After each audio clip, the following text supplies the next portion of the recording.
Alhamdulillahi Rabbil Alamin.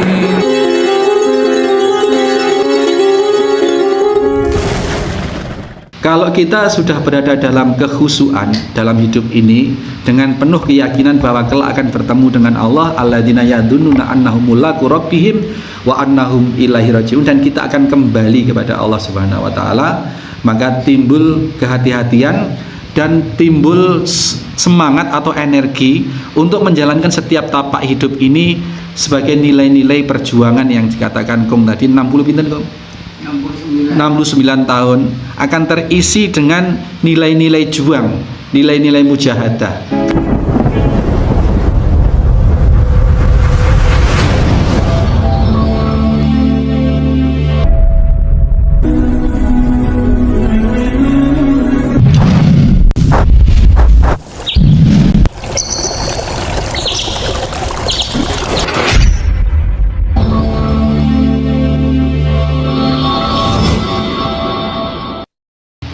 Bismillahirrahmanirrahim.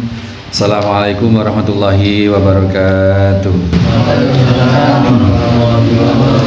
Alhamdulillah nahmaduhu wa nasta'inuhu wa nastaghfiruh wa na'udzu billahi min sururi anfusina wa min sayyiati a'malina. May yahdihillahu fala mudhillalah wa may yudlil fala hadiyalah. Asyhadu an la ilaha illallah wahdahu la syarikalah. Asyhadu anna Muhammadan abduhu wa rasuluhu la nabiyya ba'da. Allahumma shalli wa sallim wa barik ala Muhammadin wa ala alihi wa sahbihi wa ba'd. Hadirin, hadirat, bapak-bapak, ibu-ibu, adik-adik, anak-anakku sekalian yang di aula Yatim Center Majelis Ilmu ini ataupun yang ada di manapun berada saat ini, rahimani wa rahimakumullah. Kita masih di dalam muqaddimah babul fil mujahadah. Nggih, monggo. Ada konsep-konsep bagaimana mujahadah yang kita hadapi, mulai dari kecil sampai perjalanan kita sampai masih ada ini sampai kita mati. Nah, mohon pencerahannya. Terima kasih. Assalamualaikum Waalaikumsalam warahmatullahi wabarakatuh. Di perjalanan perjuangan Bapak sekalian, untuk apa? Fina. Perjuangannya adalah fina, untuk senantiasa berada di kubu Allah Subhanahu wa taala. Itu rumusnya ada di Al-Baqarah 45 diantaranya mana itu di Al-Baqarah, illa 'alal khashi'in wasta'inu bis-sabri was-shalat wa innaha lakabiratun illa 'alal khashi'in. Jadikanlah sarana mendapat pertolongan Allah itu adalah sabar dan sholat. Dan orang yang bisa menjadikan sabar dan sholat itu sebagai sarana pertolongan Allah hanyalah orang-orang yang khusyuk. Ini kaitannya dengan wallahu lama'al muhsinin, orang yang khusyuk. Nah, orang yang khusyuk inilah orang yang akan senantiasa bisa berada di jalan Allah Subhanahu wa taala, karena definisi khusyuk dijelaskan langsung oleh Allah dalam ayat 46 itu, alladzina yadhunnuna annahum mulaqu rabbihim wa annahum ilaihi raji'un. Yani orang-orang yang yakin, orang-orang yang memiliki dzon, prasangka kuat bahwa kelak yadhunnuna annahum mulaqu, akan balik, akan bertemu dengan Allah, kelak akan bertemu dengan Allah. Bayangkan Pak, kalau kita sekarang ciptaan Allah, atau kita misalkan kita sekarang ngontrak rumah atau dipinjemi rumah oleh seseorang, dipasrai kuncinya orangnya ke Jakarta, terus bulan depan ini rumah sudah kita tempati bertahun-tahun, kamar sudah kita tempati bertahun-tahun gitu. Kemudian orangnya akan datang, kita akan bertemu dengan orangnya dengan melihat kondisi rumah yang kita tempati, padahal rumah itu gratis, fasilitas diberi, ya, digratiskan, suruh nempati, suruh merawat. Nah, ketika kita akan bertemu dengan orang yang memberi fasilitas rumah itu nanti, apa kira-kira Pak?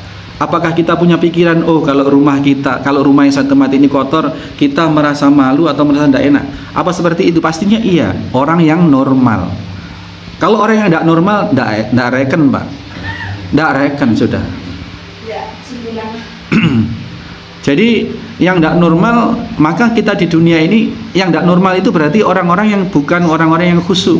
Kalau orang yang khusyuk, ya dia punya anggapan kuat bahwa kelak akan bertemu dengan Allah, pasti dengan akan pertanggungjawaban sepenuhnya apa yang akan kita pertanggungjawabkan di depan Allah Subhanahu wa taala.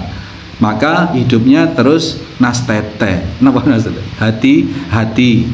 Itu. Kalau diperintah sholat ya sholat oleh Allah. Diberi fasilitas rumah tadi, suruh jaga, suruh nyapu, suruh bersihkan, ya, suruh ngerawat, dirawat, gitu. Sehingga ketika ketemu orang yang memberi amanah itu lega Pak. Yang memberi amanah lega, kemudian yang diberi amanah pun Allah pun lega kepada kita, ridho, dan kita pun ridho dengan Allah Subhanahu wa taala, dan itulah yang akan dimasukkan surga. Ayatnya jelas tuh, ya ayat Tuhan nafsul mutmainnah irji'i ila rabbiki, irji'i, kembali kepada Rabb, rodiyatam mardiyah kuncinya. Orang yang bisa rodiyatam dan mardiyah, ada pertemuan antara pemberi amanah dan yang diberi amanah dengan saling ridho ini hanyalah apabila ketika diberi amanah dia amanah gitu. Diberi amanah tidak amanah, maka pertemuannya tidak dalam ridho dan diridhoi itu ya. Jadi kuncinya niku, kalau kita sudah berada dalam kekhusyuan dalam hidup ini dengan penuh keyakinan bahwa kelak akan bertemu dengan Allah, alladzina yadunnuna annahum mulaqu rabbihim wa annahum ilaihi rajiun, dan kita akan kembali kepada Allah Subhanahu wa taala, maka timbul kehati-hatian dan timbul semangat atau energi untuk menjalankan setiap tapak hidup ini sebagai nilai-nilai perjuangan yang dikatakan Kong tadi 60 pinten Kong? 69 tahun akan terisi dengan nilai-nilai juang, nilai-nilai mujahadah, karena yakin nanti akan kembali dan akan dipertanggungjawabkan. Ini bagi orang yang normal ya Pak. Orang yang normal itu yang khusyuk dalam konteks ayat ini. Yang tidak normal ya tidak urus, sudah bapak nanti ya nanti ketemu apa kata nanti, tanggung jawab ya sudah tak tanggung nanti tak jawab, begitu kan orang yang dablek kan gitu Pak. Ya ini naudzubillahi min dzalik. Ada lagi monggo insyaallah. Monggo Pak Haji nggih. Nggih Pak Haji. Itu bahasa apa? Sholat fajar subuh. Nggih. Kalau masih ada waktu sholat itu sebelum iqamah. Ada yang mengatakan suruh berdoa. Allahumma robba jiwa wa israfila wa muhammadin nabiyya sallallahu alaihi wasallam itu maksudnya apa Pak? Terus begitu doanya Pak Haji. Allahumma robba jiwa wa israfila wa muhammadin muhammadin nabiyya sallallahu alaihi wasallam Nggih. Apa artinya itu? Narik itu mungkin raha ya. Nggih. Sing pertama tadi kalimatnya apa? Allahumma robba. Oh, terus itu intinya minta dihindarkan dari neraka Pak Haji. Wahai Allah, Tuhannya Jibril, Mikail, Tuhannya Israfil, lindungi kula saking siksa neraka. Namun niku. Tadi disebut Allah itu bahwa Allah itu Tuhannya para malaikat niku. Wahai Tuhan para malaikat, katanya lindungi saya, hindarkan saya dari api neraka. Itu doa permohonan bebas-bebas mawon. Semua kebaikan doa itu bebas mawon. Tetapi kalau kita ingin mendapat kekhususan doa, itu ambil doa-doa pertama dari Al-Qur'an, yang kedua dari hadis atau dari kalimat Nabi. Kalau dari Al-Qur'an apa keuntungannya? Itu kalimat langsung yang dituntunkan oleh Allah. Dan di dalam membacanya pun kita mendapatkan pahala dari setiap huruf. Itu yang pertama. Dan pastinya susunannya pastinya hikmahnya akan jauh lebih besar ketimbang kalau kita menyusun bahasa sendiri. Yang kedua, kalau tidak dari Al-Quran, doa itu dari hadis, dari yang Nabi ajarkan, misalkan ya Allahumma inna nas'aluka salamatan fiddin dan seterusnya. Allahumma, yang subuh gimana doa pagi? Allahumma inni as'aluka, ya, kalimat-kalimat yang dituntunkan oleh Nabi. Yang pertama, ketika kita membacanya kita mendapat pahala kesunahan. Yang kedua, susunan katanya itu sudah dari Nabi, yang hakikatnya dari Allah SWT, sehingga nilai kemustajabahannya akan lebih tinggi, begitu. Tetapi juga tidak dilarang berdoa pakai bahasa sendiri, Madura, bahasa Jawa, atau pakai bahasa Arab dengan susunan sendiri, misalkan kayak tadi, wahai Rabbana, Allahumma Rabbana Jibril Mikail dan seterusnya, wa a'udzubika min adzabin nar, ya Rob para malaikat, hindarkan aku dari siksa neraka. Mboten napa-napa, jadi niku ya nama doa perlindungan gitu. Matur nuwun nggih Pak Ji. Monggo. Ada lagi Pak? Nggih, monggo Pak. Ini Pak, ada istilah zaman sekarang ini Pak. Jadilah kamu itu kesolehan yang profesional. Ini sama-sama predikat Pak. Kesolehan ini kita raih dalam predikat keislaman. Profesional mungkin dalam dunia iptek. Gitu. Nah, ini kan yang mana orang itu yang dikatakan kesolehan yang profesional. Memang ada arahan, kalau kita mau berobat datanglah ke dokter yang soleh. Kan juga bingung gitu. Karena dokter mesti berhati-hati, disumpah dan sebagainya.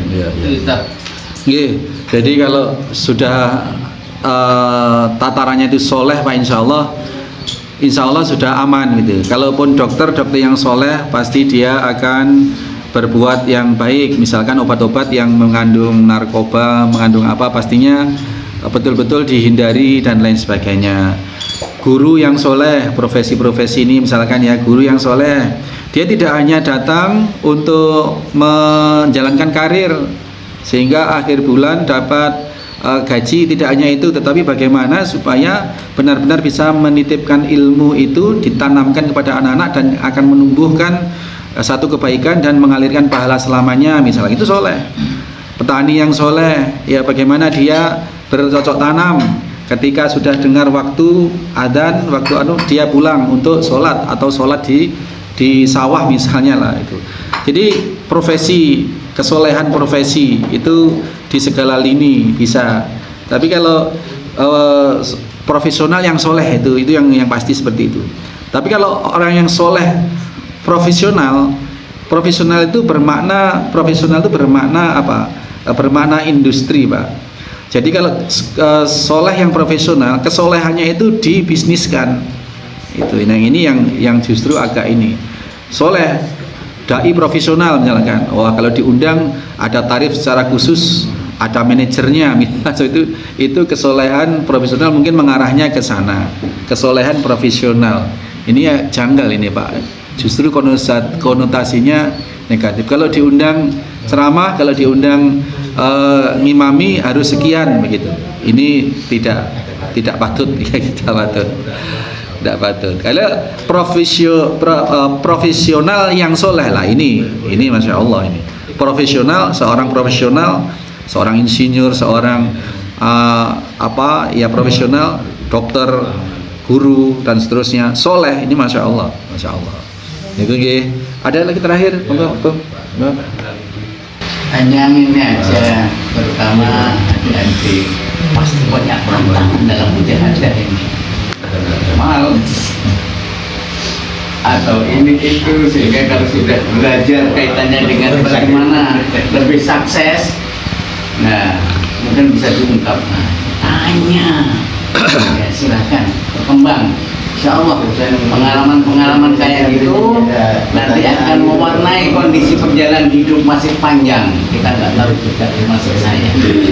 Kayak baca-baca ini kita terus untuk bisa ya tanyalah atau diskusi atau saya lihat mungkin umpamanya saya menghadapi Al-Quran ini kok susah sekali ya Ustaz, mau menghafal satu-satu ya diberi petunjuk segalanya kok tahu-tahu sudah malas saya umpamanya.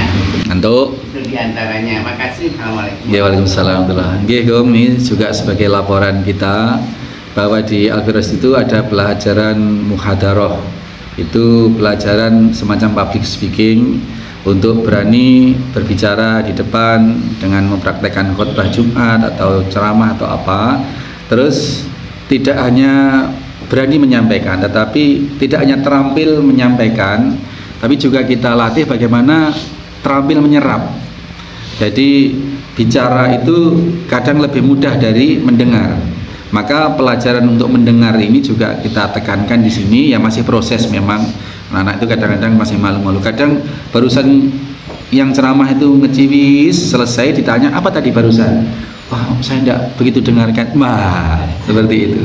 Nah, ini memang kita lagi proses. Anak-anak insya Allah nanti selain yang sudah tampil berani khutbah di masjid, nanti akan tumbuh keterampilannya untuk menyerap. Minimal kemarin sudah mulai tahu yang disampaikan tahu, tapi untuk kemudian mengcounter, mengkritisi, merespon itu belum bisa ya, berproses.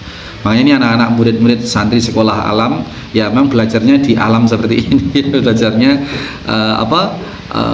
life education ya, sepanjang hidup long life education ya, seperti itu. Nanti sarannya Kom Taid, dengar ya, sarannya Kom Taid seperti itu. Ingat, dalam satu majelis harus interaktif. Caranya interaktif gimana? Serap apa yang disampaikan, serap materinya, bawa tulisan, nggak bawa buku, beli buku. Ini sekolah alam karena nggak butuh buku ya, nggak ada buku sama sekali Pak. Suruh bawa catatan, nggak punya buku Ustaz, nggak punya kertas. Wah. Ya nanti gitu punya buku ya, latihan untuk mendokumentasi apa-apa yang dimengerti, sehingga tradisi tulis menulis itu jalan. Begitu ya. Sudah nggak ada ibu-ibu di belakang? Oh ada nomor. Iya, terima kasih waktunya. Yang pertama itu tadi kan disampaikan menurut itu tentang berbuat baik akan berjalan kebaikan dan sebaliknya gitu, sehingga bagaimana caranya menanamkan konsep itu kepada generasi penerus kita agar paham, mengerti dan melaksanakan itu. Karena kadang-kadang generasi muda itu kalau diberi nasihat yang sesepuh itu menganggap alah bapak ibu itu kan tidak sekolah, tidak lulus sekolah gitu, kadang seperti itu.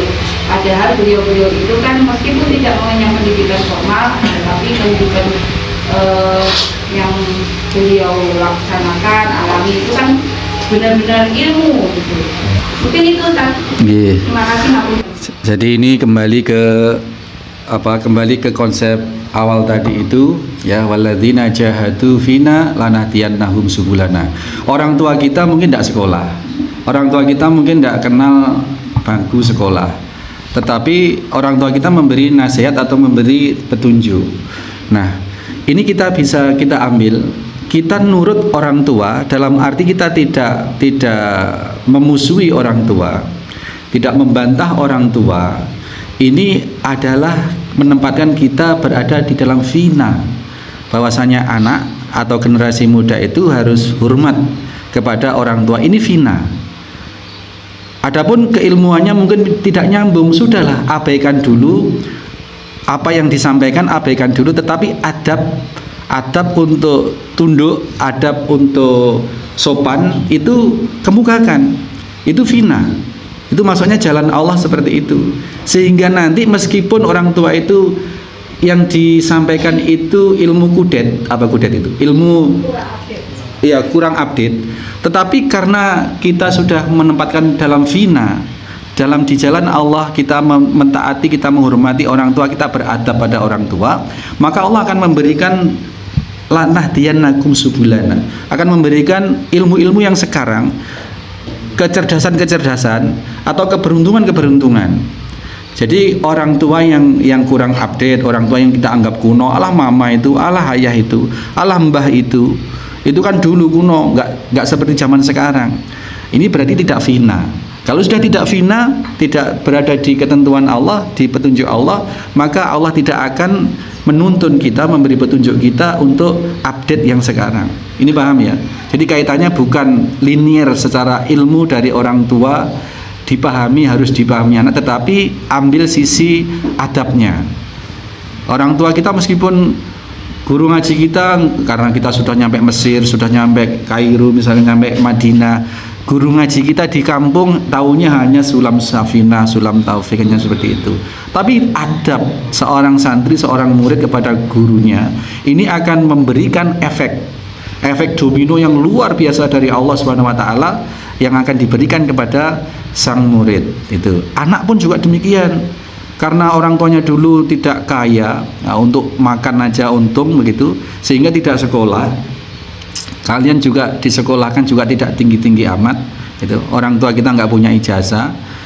Nasihat orang tua kemudian tidak boleh kita jambal. Kita jambal itu apa? Meskipun nasihatnya ini tidak cocok misalkan, tetap adab dikemukakan. Karena ketika adab dikemukakan, orang tua ridho, Allah pun ridho kepada kita. Itu nggih, anak-anak sekalian gitu nggih. Kepada guru juga gitu, kepada guru, kepada kiainya, kepada orang tua, orang yang lebih sepuh seperti itu. Kita ambil sisi walladzina jahadu fina. Bersungguh-sungguh di dalam ketetapan Allah Subhanahu wa taala, maka efeknya akan menjadi baik pada kita semua. Terus untuk tadi cara menyerap kita bebaskan, ada yang hanya melihat, mendengar, mencatat itu. Tapi setidaknya kalau tetap nyatat itu setidaknya kedua-duanya tadi akan terlampaui, akan dapat semua. Gitu ya anak sekalian. Bapak Ibu ada sesuatu lagi? Ini bisa berlaku untuk semua kalangan. Nggak ada? Yang belakang kalau enggak kita akhiri. Kopinya sudah, baunya sudah harum misalnya ini ya. Kita akhiri, subhanakallahumma wa bihamdika asyhadu an la ilaha illa anta astaghfiruka wa atubu ilaik. Assalamualaikum warahmatullahi wabarakatuh.